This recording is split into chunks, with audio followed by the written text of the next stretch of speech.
কোনোবা প্ৰমোদ বড়োই কি কৈছে কোৱা নাই, ইয়াৰ লগত আমাৰ কোনো কথা নাই। মুঠতে BTC অঞ্চলত আগত যেনেকুৱা শান্তি আছিলে, এতিয়া এনেকুৱা শান্তি নাই।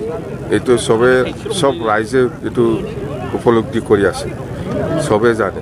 আৰু আমাৰ এই যিটো যাত্ৰা, এই যাত্ৰা শেষ নোহোৱালৈকে আমি কৰি থাকিম। ৰেষ্ট কৰাৰ কোনো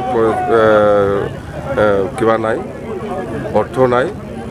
আমি BPF দল হিচাপে 13 তাৰিখৰ পৰা এই জাৰ্ণিটো আমি কৰিছোঁ।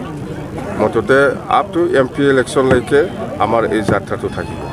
স্যার পৌরসভার যেটো কর বঢ়াইছে স্যার, এইটো লৈ কিনে BPF পৌরসভার নাই, সেইটোতো গোসাইগাঁও হওক, বাসুগাঁও হওক, কোকৰাঝাৰ হওক, টাউনত থকা